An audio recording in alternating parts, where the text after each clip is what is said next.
it's time to sit back and relax with your favorite drink. And listen.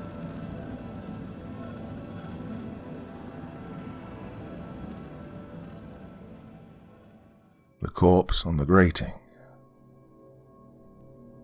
It was 10 o'clock on the morning of December 5th when MS and I left the study of Professor Daimler. You are perhaps acquainted with MS. His name appears constantly in the pages of the Illustrated News, in conjunction with some very technical article on psychoanalysis, with some extensive study of the human brain and its functions. He is a psycho-fanatic, more or less, and has spent an entire lifetime of some 70-odd years in pulling apart human skulls for the purpose of investigation. A lovely pursuit. For some 20 years I've mocked him in a friendly, half-hearted fashion. I'm a medical man, and my own profession is one that does not sympathize with radicals. And as for Professor Daimler, the third member of our little triangle, perhaps if I take a moment to outline the events of that evening, the professor's part in what follows will be less obscure. We'd called on him, MS and I, at his urgent request. His rooms were in a narrow, unlighted street just off the square, and Daimler himself opened the door to us. A tall, loosely built chap he was, standing in the doorway like a motionless ape, arms half extended.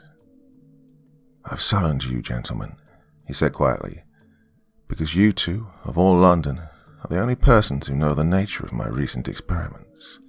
I should like to acquaint you with the results." He led the way to his study, then kicked the door shut with his foot, seizing my arm as he did so. Quietly he dragged me to the table that stood against the farther wall. In the same even, unemotional tone of a man completely sure of himself, he commanded me to inspect it. For a moment in the semi-gloom of the room, I saw nothing. At length, however, the contents of the table revealed themselves, and I distinguished a motley collection of test tubes, each filled with some kind of fluid. The tubes were attached to each other by some ingenious arrangement of thistles, and at the end of the table, where a chance blow could not brush it aside, lay a tiny phial of the resulting serum. From the appearance of the table, Daimler had evidently drawn a certain amount of gas from each of the smaller tubes, distilling them through acid into the minute phial at the end. Yet even now, as I stared down at the fantastic paraphernalia before me, I could sense no conclusive reason for its existence. I turned to the professor with a quiet stare of bewilderment. He smiled. "The experiment is over," he said. "As to its conclusion, you, Dale, as a medical man, will be skeptical. And you," turning to MS, "as a scientist, well, you will be amazed. I, being neither physician nor scientist, am merely filled with wonder." He stepped to a long, square table-like structure in the center of the room. Standing over it, he glanced quizzically at MS, and then at me. "For a period of 2 weeks," he went on, "I have kept on the table here the body of a man who has been dead more than a month. I have tried, gentlemen, with acid combinations of my own origination, to bring that body back to life. And I have failed. But," he added quickly, noting the smile that crept across my face, "that failure was in itself worth more than the average scientist's greatest achievement. You know, Dale, that heat, if a man is not truly dead, will sometimes resurrect him. In a case of epilepsy, for instance, victims have been pronounced dead only to return to life, sometimes in the grave. I say, if a man be not truly dead. But what if that man is truly dead? Does the cure alter itself in any manner? The motor of your car dies. Do you bury it? You do not. You locate the faulty part, correct it, and infuse new life. And so, gentlemen, after remedying the ruptured heart of this dead man by operation, I proceeded to bring him back to life. I used heat. Terrific heat will sometimes originate a spark of new life in something long dead. Well, gentlemen, on the 4th day of my tests, following a continued application of electric and acid heat, the patient..." Daimler leaned over the table and took up a cigarette. Lighting it, he dropped the match and resumed his monologue. The patient turned suddenly over and drew his arm weakly across his eyes. I rushed to his side, and when I reached him, the body was once again stiff and lifeless, and it has remained so. The professor stared at us quietly, waiting for comments. I answered him as carelessly as I could, with a shrug of my shoulders. "Professor, have you ever played with the dead body of a frog?" I said softly. He shook his head silently. "You would find it an interesting sport," I told him. "Take a common dry cell battery with enough voltage to render a sharp shock. Then apply your wires to various parts of the frog's anatomy. If you're lucky and strike the right set of muscles, you will have the pleasure of seeing a dead frog leap up suddenly. Understand, he will not regain life. You have merely released his dead muscles by shock and sent him bolting."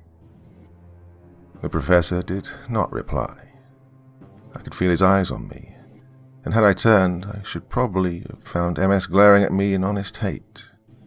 These men were students of mesmerism, of spiritualism, and my commonplace contradiction was not ever welcome. "You are cynical, Dale," said MS coldly, "because you do not understand." Understand? I'm a doctor, not a ghost. But MS had turned eagerly to the professor. "Where is the body, this experiment?" he demanded. Daimler shook his head. Evidently he had acknowledged failure and did not intend to drag his dead man before our eyes, unless he could bring that man forth alive, upright and ready to join our conversation. "I've put it away," he said distantly. "There's nothing more to be done, now that our reverend doctor has insisted in making a matter-of-fact thing out of our experiment. You understand, I had not intended to go in for the wholesale resurrection, even if I'd met with success. It was my belief that a dead body, like a dead piece of mechanism, can be brought to life again, provided we're intelligent enough to discover the secret. And by God, it is still my belief." That was a situation, then, when MS and I paced slowly back along the narrow street that contained the professor's dwelling place. My companion was strangely silent. More than once I felt his eyes upon me in an uncomfortable stare, and yet he said nothing.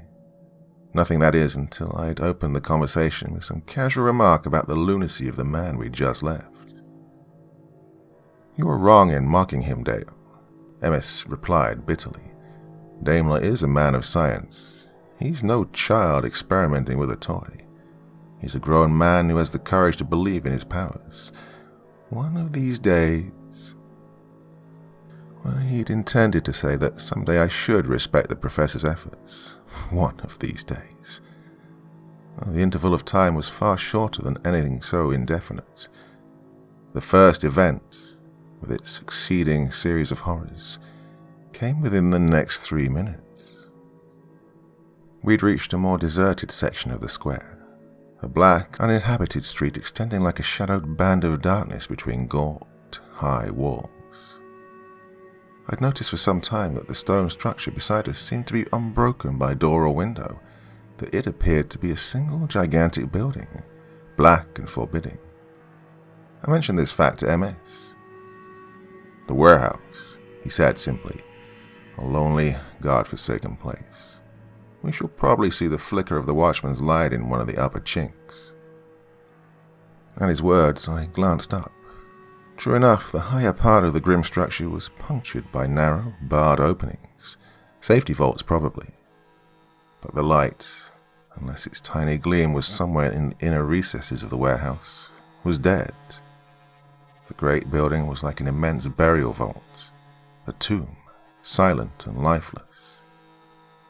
We'd reached the most forbidding section of the narrow street, where a single arch lamp overhead cast a halo of ghastly yellow light over the pavement. At the very rim of the circle of illumination, where the shadows were deeper and more silent, I could make out the black moldings of a heavy iron grating. The bars of metal were designed, I believe, to seal the side entrance of the great warehouse from night marauders. It was bolted in place and secured with a set of immense chains, immovable.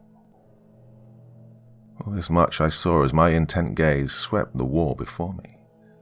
This huge tomb of silence held for me a peculiar fascination, and as I paced along beside my gloomy companion, I stared directly ahead of me into the darkness of the street.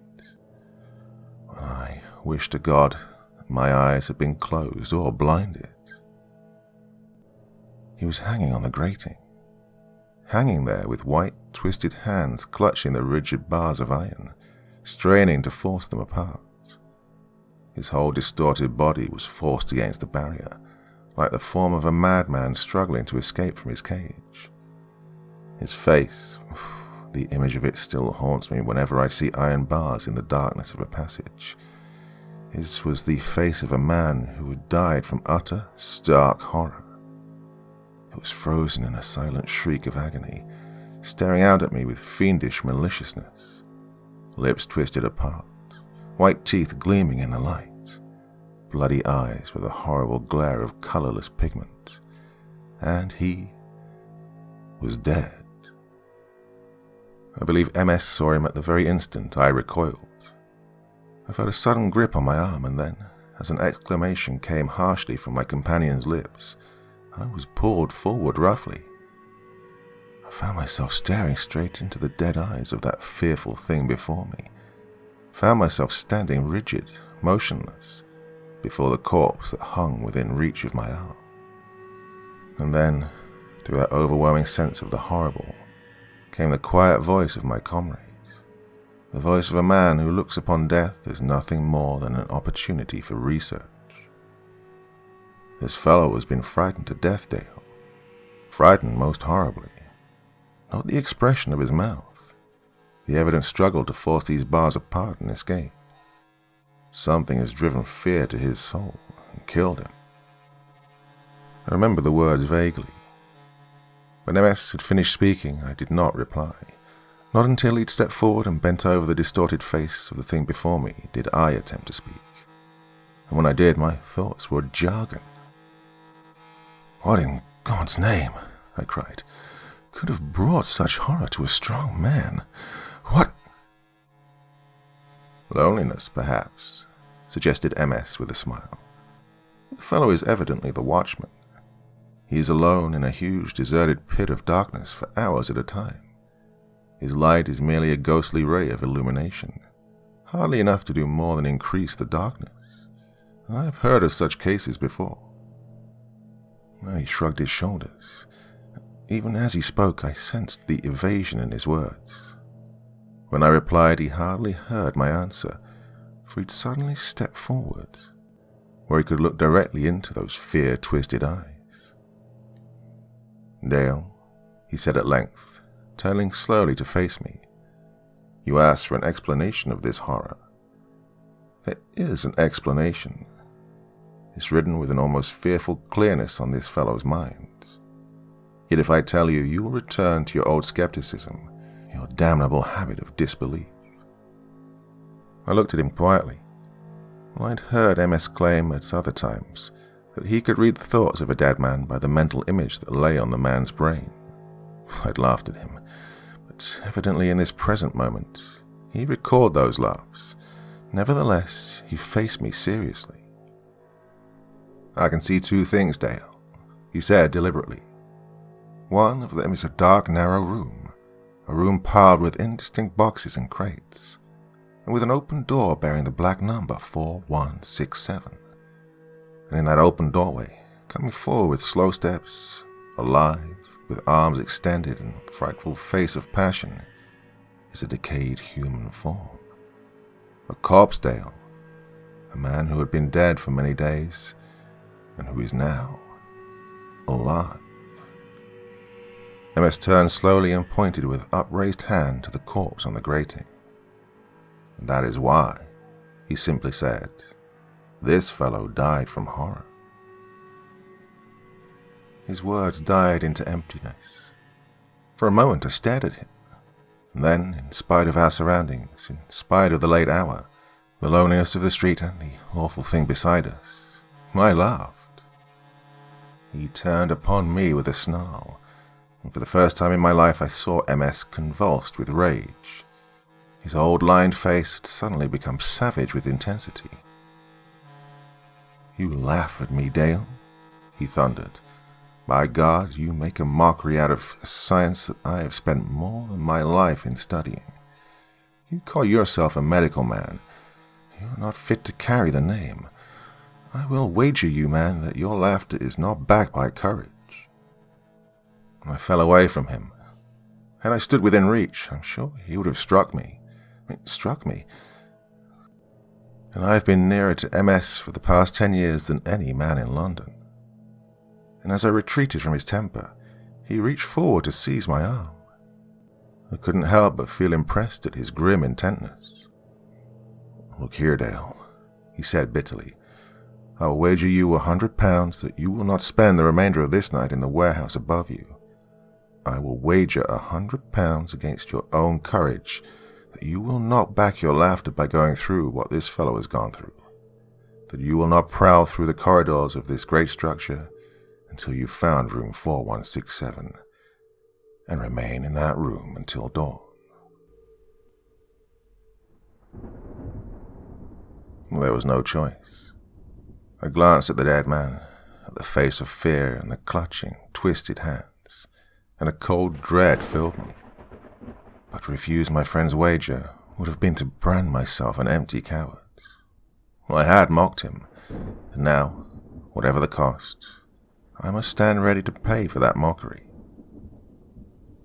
"Room 4167, I replied quietly, in a voice which I made every effort to control, lest he should discover the tremor in it. "Very well, I'll do it."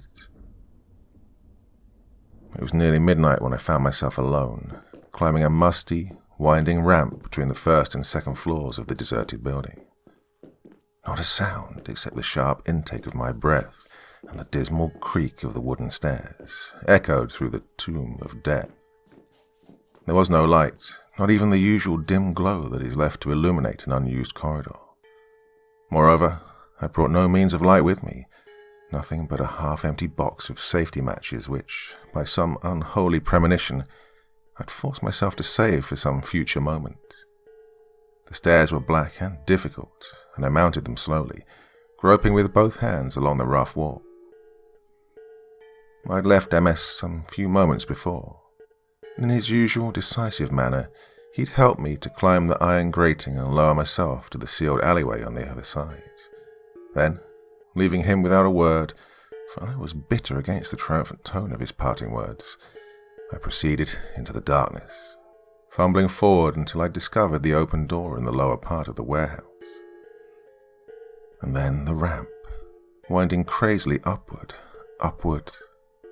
seemingly without end. I was seeking blindly for that particular room which was to be my destination. Room 4167. With its high number, it could hardly be on the lower floors, and so I stumbled upward. It was at the entrance of the second floor corridor that I struck the first of my desultory supply of matches, and by its light discovered a placard nailed to the wall. The thing was yellow with age and hardly legible. In the drab light of the match, I had difficulty in reading it, but as far as I can remember, the notice went something like this. Warehouse rules. 1. No light shall be permitted in any room or corridor, as a prevention against fire. 2. No person shall be admitted to rooms or corridors unless accompanied by an employee. 3. A watchman shall be on the premises from 7 p.m. until 6 a.m. He shall make the round of the corridors every hour during that interval, at 1/4 the hour. 4. Rooms are located by their numbers, the first figure in the room number indicating its floor location. I could read no further. The match in my fingers burned to a black thread and dropped. Then, with the burnt stump still in my hand, I groped through the darkness to the bottom of the second ramp. Room 4167, then, was on the 4th floor, the topmost floor of the structure. I must confess that the knowledge did not bring any renewed burst of courage. the top floor. 3 black stair pits would lie between me and the safety of escape. There would be no escape. No human being in the throes of fear could ever hope to discover that tortured outlet, could hope to grope his way through Stygian gloom down a triple ramp of black stairs. And even if he succeeded in reaching the lower corridors, there was still a blind alleyway sealed at the other end by a high grating of iron bars. Escape. The mockery of it caused me to stop suddenly in my ascent and stand rigid, my whole body trembling violently. But outside, in the gloom of the street, MS was waiting with that fiendish glare of triumph that would brand me a man without courage. I couldn't return to face him, even if all the horrors of hell inhabited this gruesome place of mystery. And horrors must surely inhabit it. How else could one account for that fearful thing on the grating below? But I'd been through horror before. I'd seen a man, supposedly dead on the operating table, jerk suddenly to his feet and scream. I'd seen a young girl, not long before, awake in the midst of an operation, with a knife already in her frail body. Surely after those definite horrors, no unknown danger would send me cringing back to the man who was waiting so bitterly for me to return. Well, those were my thoughts as I groped slowly, cautiously along the corridor of the upper floor, searching each closed door for the indistinct number 4167. The place was like the center of a huge labyrinth, a spiderweb of black, repelling passages leading into some central chamber of utter silence and blackness. I went forward with dragging steps, fighting back the dread that gripped me as I went further and further from the outlet of escape. And then, after completely losing myself in the gloom, I threw aside all thoughts of return and pushed on with a careless, surface bravado, and laughed out loud. Then, at length, I reached that room of horror, secreted high in the deeper recesses of the deserted warehouse. The number, God hope I never see it again, was scrawled in black chalk on the door. 4167. I pushed the half-open barrier wide and entered. It was a small room, just as MS had forewarned me, or as the dead mind of that thing on the grate had forewarned MS. The glow of my out-thrust match revealed a great stack of dusty boxes and crates piled against the further wall. Revealed, too, the black corridor beyond the entrance, and a small upright table before me. Well, it was this table and the stool beside it that drew my attention and brought a muffled exclamation from my lips. The thing had been thrust out of its usual place, pushed aside as if some frenzied shape had lunged against it. I could make out its former position by the marks on the dusty floor at my feet.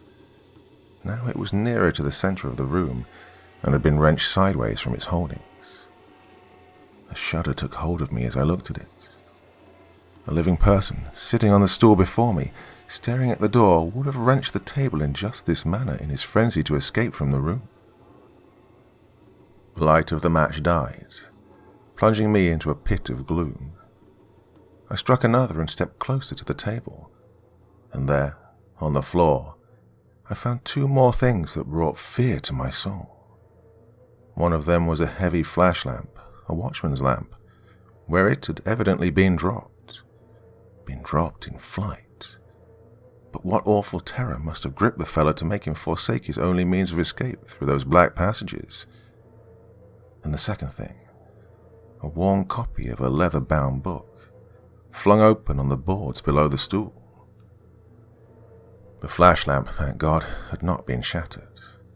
I switched it on, directing its white circle of light over the room. Well, this time, in the vivid glare, the room became even more unreal.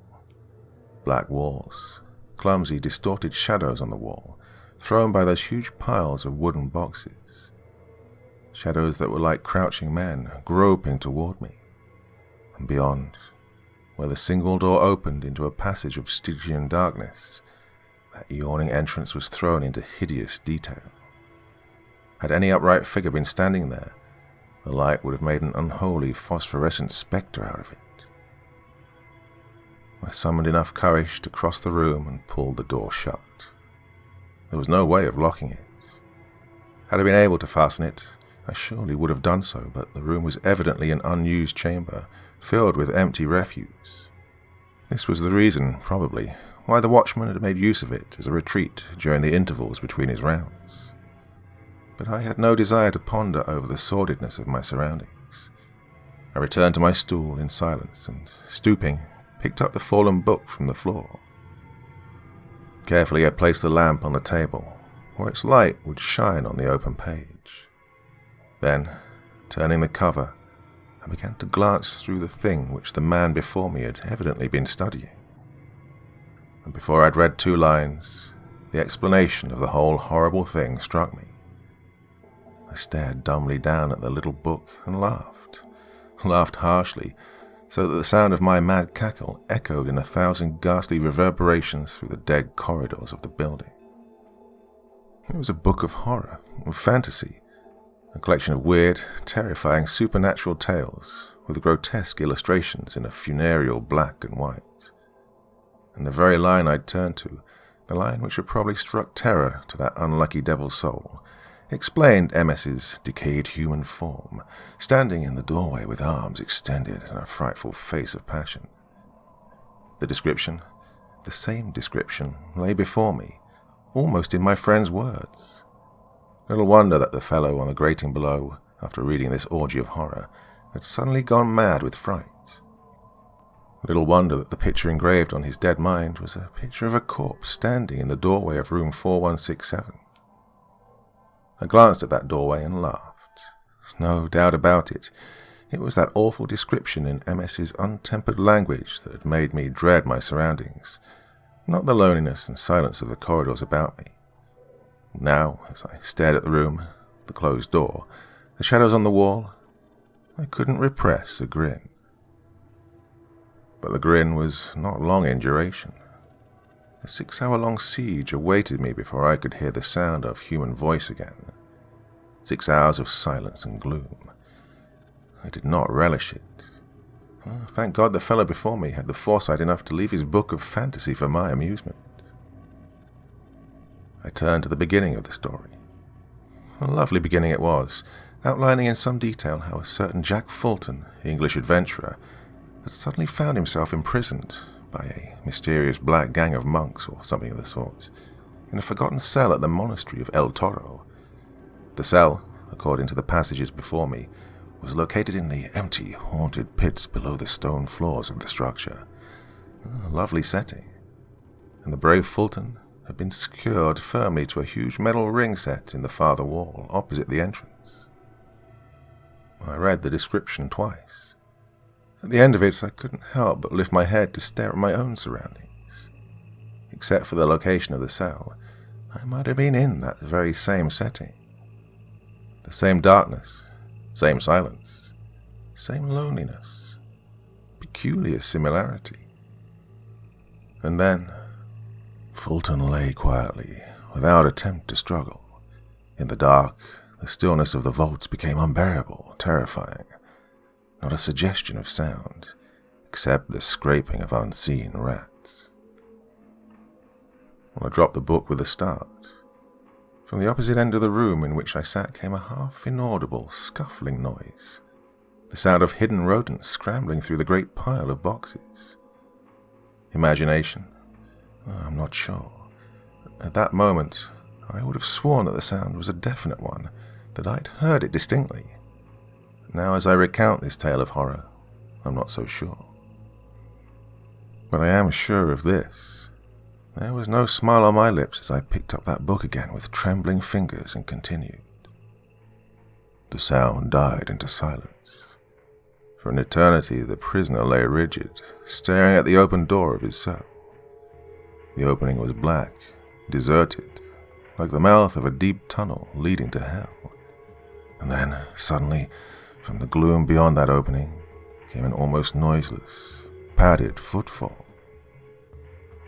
Well, this time, there was no doubt of it. The book fell from my fingers, dropped to the floor with a clatter. Yet even through the sound of the book falling, I heard that fearful sound, the shuffle of a living foot. I sat motionless, staring with bloodless face at the door of room 4167. And as I stared, the sound came again, and again. The slow tread of dragging footsteps, approaching along the black corridor outside. Well, I got to my feet like an automaton, swaying heavily. Every drop of courage ebbed from my soul as I stood there, one hand clutching the table, waiting. And then, with an effort, I moved forward. My hand was outstretched to grasp the wooden handle of the door, and I did not have the courage. Like a cowed beast, I crept back to my place and slumped down on the stool, my eyes still transfixed in a mute stare of terror. I waited. For more than half an hour I waited, motionless. Not a sound stirred in the passage beyond that closed barrier. Not a suggestion of any living presence came to me. Then, leaning back against the wall with a harsh laugh, I wiped away the cold moisture that had trickled over my forehead into my eyes. It was another 5 minutes before I picked up that book again. Oh, you may call me a fool for continuing it, but I tell you, even a story of horror is more comfort than a room of grotesque shadows and silence. Even a printed page is better than grim reality. And so, I read on. The story was one of suspense, madness. For the next 2 pages I read a cunning description of the prisoner's mental reaction. Strangely enough, it conformed precisely with my own. Fulton's head had fallen to his chest, the script read. For an endless while he did not stir, did not dare to lift his eyes, and then, after more than an hour of silent agony and suspense, the boy's head came up mechanically, came up and suddenly jerked rigid. A horrible scream burst from his dry lips as he stared like a dead man at the black entrance to his cell. There, standing without motion in the opening, stood a shrouded figure of death, empty eyes glaring with awful hate, boring into his own. Great arms, bony and rotten, extended toward him, decayed flesh. I read no more. Even as I lunged to my feet, with that mad book still gripped in my hands, I heard the door of my room grind open.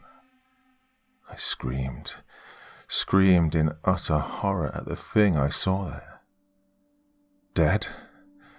Good God, I do not know. It was a corpse, a dead human body standing before me like some propped-up thing from the grave. A face half-eaten away, terrible in its leering grin, twisted mouth with only a suggestion of lips, curled back over broken teeth. Hair, writhing, distorted, like a mass of moving bloody coils. And its arms, ghastly white, bloodless, were extended toward me with open, clutching hands. It was alive. Alive! Even while I stood there, crouching against the wall, it stepped forward toward me. I saw a heavy shudder pass over it, and the sound of its scraping feet burned its way into my soul. And then, with its second step, the fearful thing stumbled to its knees. The white gleaming arms, thrown into streaks of living fire by the light of my lamp, flung violently upwards, twisted toward the ceiling. I saw the grin change to an expression of agony, of torment. And then the thing crashed upon me, dead. With a great cry of fear, I stumbled to the door. I groped out of that room of horror, stumbled along the corridor. I had no light. I'd left it behind on the table, to throw a circle of white glare over the decayed, living dead intruder who had driven me mad. My return down those winding ramps to the lower floor was a nightmare of fear. I remember that I stumbled, that I plunged through the darkness like a man gone mad. I had no thought of caution, no thought of anything except escape. And then the lower door and the alley of gloom. I reached the grating, flung myself upon it, and pressed my face against the bars in a futile effort of escape. the same as the fear-tortured man who had come before me. I felt strong hands lifting me up, a dash of cool air and then the refreshing patter of falling rain. It was the afternoon of the following day, December 6th, when MS sat across the table from me in my own study. I'd made a rather hesitant attempt to tell him, without dramatics and without dwelling on my own lack of courage, of the events of the previous night. "You deserved it, Dale," he said quietly. "You were a medical man, nothing more, and yet you mocked the beliefs of a scientist as great as Daimler. I wonder, do you still mock the professor's beliefs? That he can bring a dead man to life?" I smiled, a bit doubtfully. "I'll tell you something, Dale," said MS deliberately. He was leaning across the table, staring at me. "The professor made only one mistake in his great experiment. He did not wait long enough for the effect of his strange acids to work. He acknowledged failure too soon and got rid of the body." He paused then. "When the professor stored his patient away, Dale," he said quietly, "he stored it in room 4170 at the Great Warehouse. If you're acquainted with the place, you'll know that room 4170 is directly across the corridor from 4167.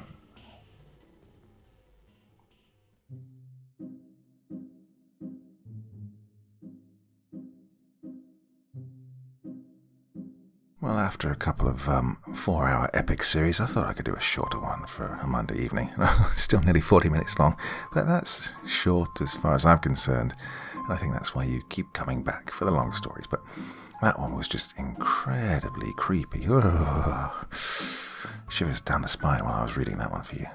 Very, very interesting. Another one from the old school, back in the day. 1930 or 31, I think that was originally released in the public domain.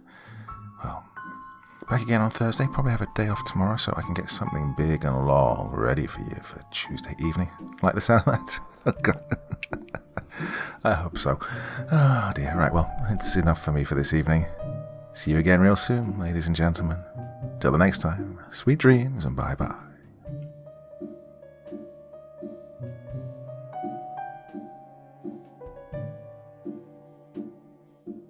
Thank you so much for taking the time to listen to this story today. Really means a lot to me and to the author of the story, of course. Well, if you want to know more about me, I'm pretty much everywhere on social media. You can find me on Facebook, Twitter, Instagram. You can download my music on SoundCloud. I've got a Patreon if you feel like. Throw me $1 or $2. Very much appreciated. And of course, on Reddit, I have a place where you can leave stories if you want me to read one that you've written. Well, hoping to see you all again very soon. Till then, sweet dreams, and bye-bye.